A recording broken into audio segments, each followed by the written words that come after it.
That's her statement, and which for me, I applaud that. Yes, that's how it should be. Africans used to be world powers before, but I don't know what's happening now. So Americans also should need visa to come to Africa. In fact, the whole country in Africa, not just Namibia. I extend that to all the other Africans. We should have dignity. We should have this integrity. We should attract respect. We need to do that by by doing what the Namibian president is doing. She's a brave woman.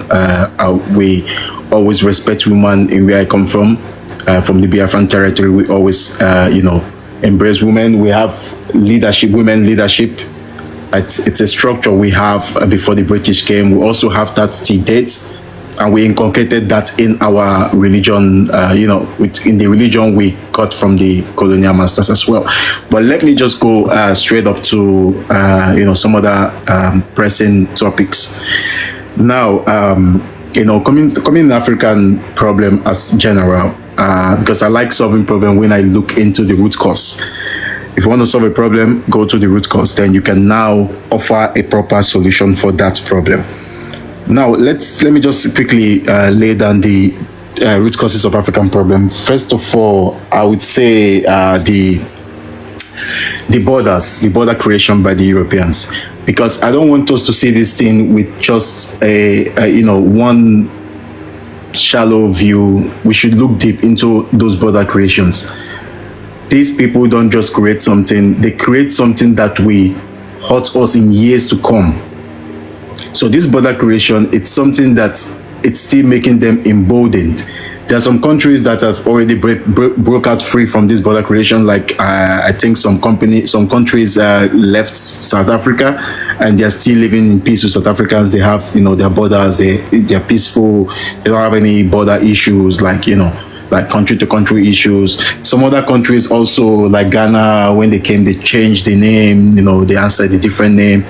Burkina Faso, Mali, Niger is currently doing amazing work, to stop that border creation by forming alliance. You can see that they have alliances within, and some other countries are trying to join as well. I think this young president that got married to three wives, is it Senegal? Yeah, Senegal recently joined, I think. And I think Namibia now joins Burkina Faso. So I think that is a welcome development in trying to, recreate ourselves, because we were in borders created by the Europeans, and it was hurting us because the borders was created based on to cause issues, like they put in people that don't agree to agree by force. It was a forced unity by gunpoint.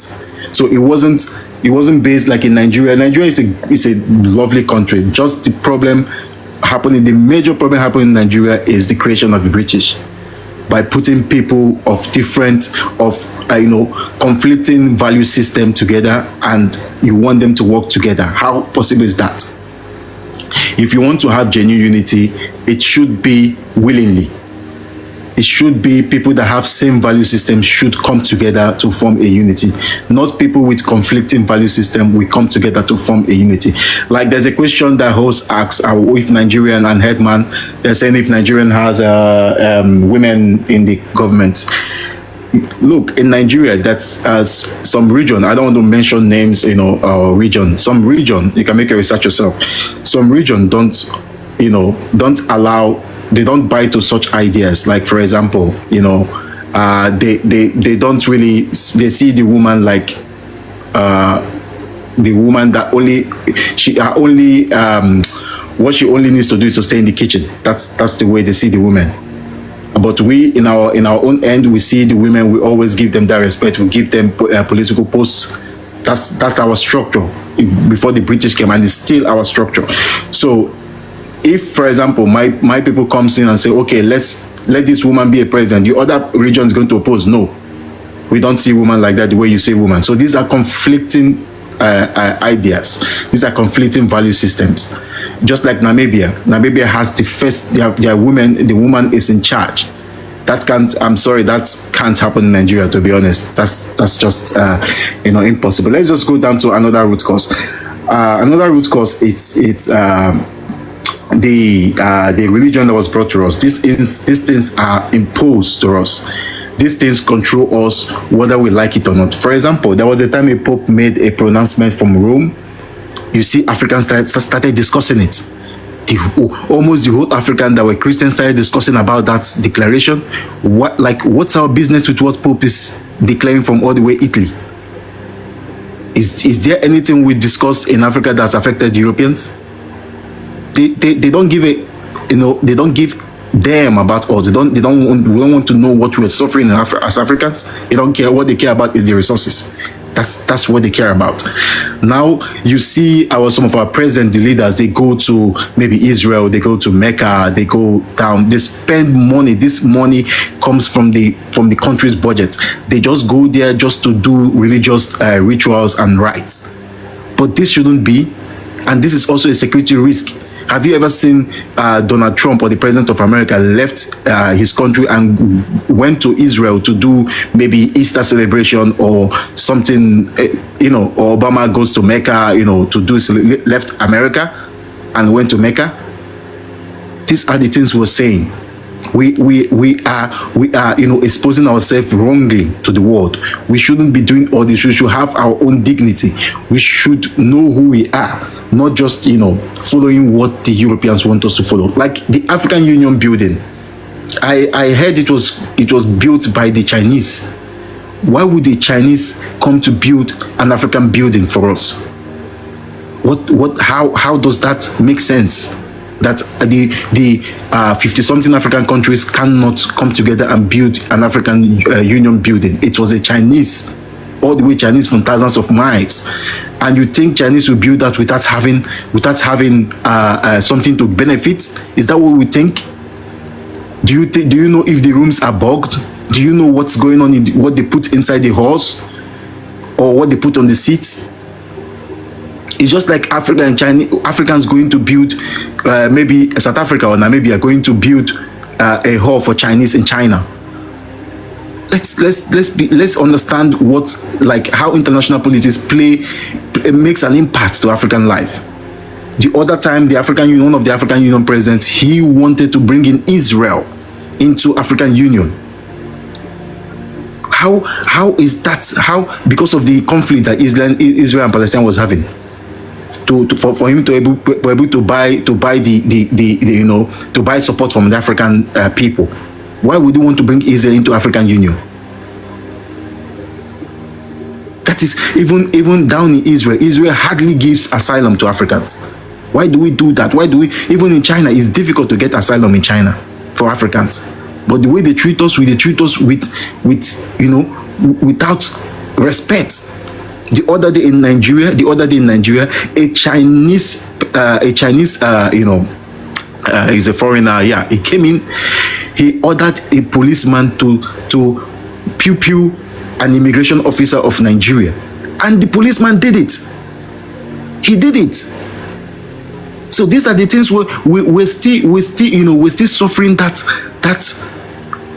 slavery, that mental slavery. And that's why I applaud the Namibian woman of her boldness by saying that USA needs visa. That's how it's supposed to be. All African countries should emulate her. They should accept it. The last one I will say, which I will round up with, is democracy. I'm just telling you what the Europeans brought and why they did that. And these are the things that they brought, and they brought it for their own benefit. It is not for our own benefit. All the borders were created for their own benefit. That's why all our resources, our natural resources, human resources, are all going to Europe. That is the system they created. And they did that in the help of democracy. Now, they put a one man, for example, I stay in Nigeria, so I'm using Nigeria for example most of the time. Now, the point man of Nigeria, he's been accused of, powder peddling. He's been accused of, so many things in the US. But this is the man that they left. France left. Everyone congratulated him. USA congratulated him. England and the rest. Someone that they know is corrupt. Someone that is known for certificate forgery. This man lacks integrity, and they are working with him. What does that tell us? They tell us that these people don't care. They don't care who is there. What they care about is their interest. Now the point man, which is in Nigeria, he's the one signing off everything. He doesn't care. Like the Bill Gates brought GMO seeds, which I know some African people has been complaining about the GMO seeds in Kenya, in other parts of Africa. These are genetic modified organism seeds. These are seeds when you plant, they don't, after they produce, you can't replant them again. But African has the natural crops has been there. You can replant these natural crops as many times as possible. But now they want to replace that with GMO seeds. And now when the GMO seeds finish, they hold us for ransom. Oh, if you don't do this, we won't give you seeds to plant. You will get hungry. They now control the president. The presidents have no choice than to do what they want to do. These are the kind of policies these people implement in the whole of Africa, not just in Nigeria, everywhere in Africa. They put this democracy, they control the top man, and the top man controls everyone in Africa. You can, if you rise up, they send the military against you. You can't protest. They know what they're doing. This is all planned. One person is controlling millions of people. And that man reports, look at the president of Nigeria. He's in France currently. He's in France currently. Have you ever seen France president left and came to African soil? For what? To stay 1 week, 2 weeks? Who does that? The former Nigerian president Buhari, he has been traveling here and there, going to England, going to other countries. What is he doing there? A number one citizen of over governing 200 million people plus. What is he doing outside of Africa? This is when you tell them, they say that they are going for healthcare. Which healthcare is that? Which healthcare that 200 million people, you produce scientists every day, you produce engineers every day. Which healthcare can 200 million plus people cannot fix for one man? If you want to build a railway, Nigerian goes to China to get workers. 200 million people cannot come together. You cannot find 1,000 engineers from 200 million people that can fix your country. Nigeria don't have 24/7 electricity. You can't find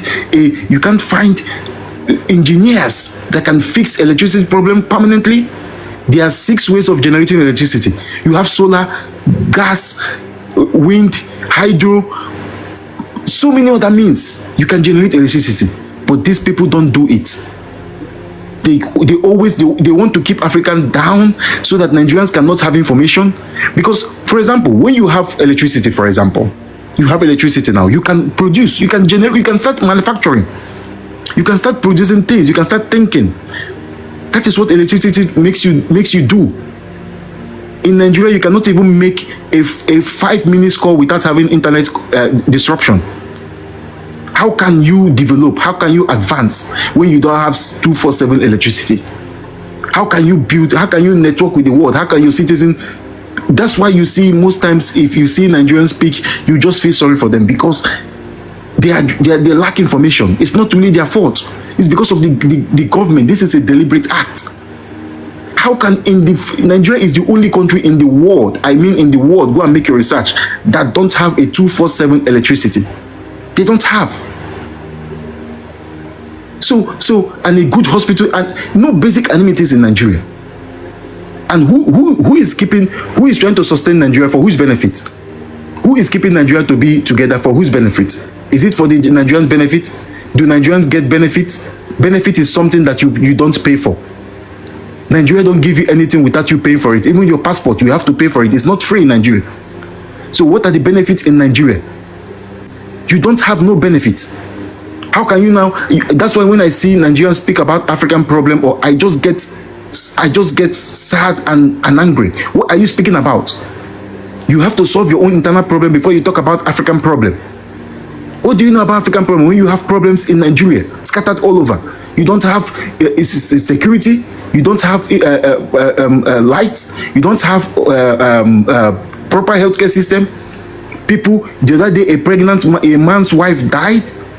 She was unalive because of less than 200 euros. This man was unalive because there was no hospital to take care of her. The baby and her was unalive. Is this the kind of nation we want to promote? Let me summarize by saying, I tell all African brothers, if you want Africa to move forward, Nigeria has to be disintegrated. Then we cannot get like minds, and African Union also has to be disintegrated. Then ECOWAS has to be disintegrated. Then you see what Traore is doing. We cannot form a union, a genuine union, and call it what we want to call it. Give Africans respect. Give countries that want to become nation, give them that respect. Don't come and say Africans should unite when you hold people like Biafrans in Nigeria down. How can I unite when you don't like me? When you suppress me, how can I unite with you? Just tell me. How can I unite with you when you're oppressing me in my own place? So these are the things we need to iron out. We need to disintegrate Nigeria. If Africa wants Africans to start thinking technologically, we need to disintegrate Nigeria so that people there can be free to decide, to start thinking scientifically, because we need scientifically minded people. We don't need religious or belief minded people. We need people that science. Africans are known for science. These people call it juju. They call it African juju. We mix things. We get results. We are good for herbs. Why can't we turn these herbs to proper science? How many herbs do you know the content? If you check some African products, you don't see the content there. How can you tell me that this thing is going to treat me when you don't know the content? We need to start engaging in science. We need to start engaging in medicine. We need to start engaging in engineering. We need to start engaging in tech. How many African countries? Just tell me. Have you seen in any African movie where they go to space before? Have you seen any African movie? Let me round up. Yeah, thank you, Headman. Yeah. Have you seen any African movie where they go to space?